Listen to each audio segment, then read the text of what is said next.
Hey you guys, I hope you had a fantastic Halloween. We had a lot of fun. We went out to a trunk or treat with the kiddo in the morning, and then we did some stuff in the afternoon, and then wore a costume in the evening as well, so a lot of costume changes.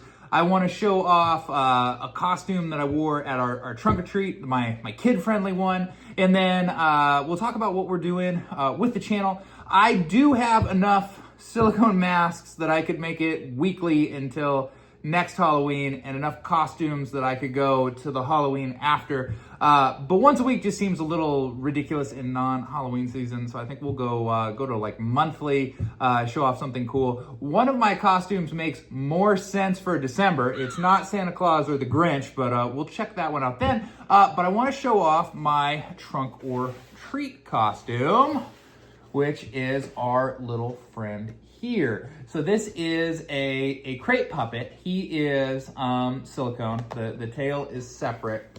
I'll show you how the whole apparatus works. I have a larger review on the rig on the channel. I'll throw up an info card for that so you can kind of see that part, but we're gonna focus on the silicone today. So he has inside, he's a puppet. If I come in to the puppet here, I can do a couple different things. I can open the mouth, and then I have a separate trigger here that closes the eyes, right? So I can go do some different things with him. He is a big hit with the kids at the trunk or treat. I turned out to be very, very popular. So let's take a close up on this guy, and then I'll show you how we put him together. All right, so here is our dinosaur puppet. Again, he is silicone skinned here. He's basically a foam silicone appliance there. He has this the wire here. This used to go to a speaker for a sound card that, I don't know if they've changed this since I got this guy. This guy is secondhand, but I was unimpressed with how the sound setup worked. I find it easier to just put a loop on a spare phone and throw it in the crate, and then we can have little grumbles and roars and noises that way. A little bit easier to do there. And so inside, kind of hard to see, but there's just a handle there, and there is two controls on the handle. One is going to work that eye, so he can open and close his eyes there, and the other one squeezes to open the mouth. He is very, very lightweight, and you can see he's very, very good looking. He's got his little claws. They make all sorts of different puppet ones, and then they make like full-size costume ones. The costumes can be a little bit weird because human legs bend different than dinosaur legs, but they're really well done. If you've ever seen like one of those people running around in like the Velociraptor, it's from this company. Very good. The teeth there, let me open the mouth so you can see inside. Looks really good, and then the eye, very nice. He also comes with a tail. The tail is mounted into this crate here, just with a bit of Velcro. So it just Velcros down, but gives a tail, gives him a little bit more dimension. And if you swing the box, the tail will move. This is a very, very lightweight crate there, and then there's a large cutout in the back for my arm. So let me show you what I did for the costume at the trunk or treat.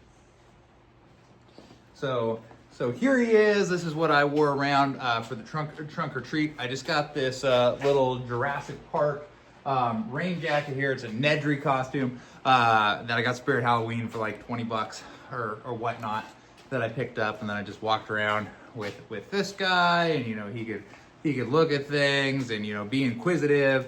And my kid really likes it. One of the main reasons that I didn't want to wear, a mask or anything like that is my son is 2, almost 3, so he's not quite hit to masks yet, although he likes spooky stuff, and he just got into Men in Black, and he was previously, into dinosaurs, so I thought he was going to want to do something dinosaur related, and then he got really into monster trucks, and then he decided, if we asked him what he wanted to be for Halloween, he said pumpkin. So he dressed up as a pumpkin, although we did pre-Halloween dress him as Sam and Ghostface and Chucky and all the different things that that you can do. But this is my guy here. What's nice about the crate too, it's very lightweight, you know, it's very, very easy to go. You still have an arm that you can interact with and look like you're still, you know, holding the dinosaur there. But you can, like when he didn't want to carry stuff or things like that, you know, you can throw the candy in the crate, which works out.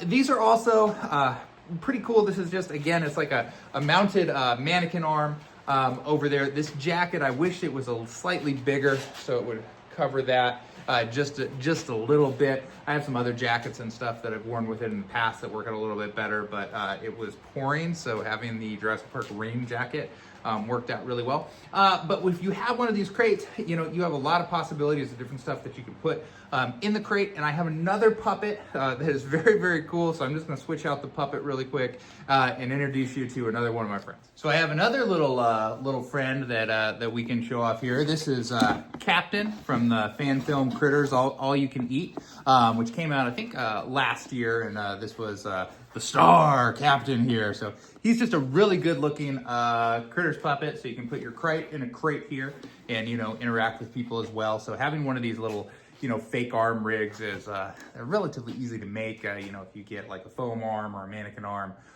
just throw it through a jacket there. Again, I've got a video where, you know, I show the arm and the whole setup, so, you know, you can kind of check that out if you desire here. And, you know, stay tuned. We'll be back next month, and I'll show you my more adult-themed costume that I did win a costume contest with. So stick around.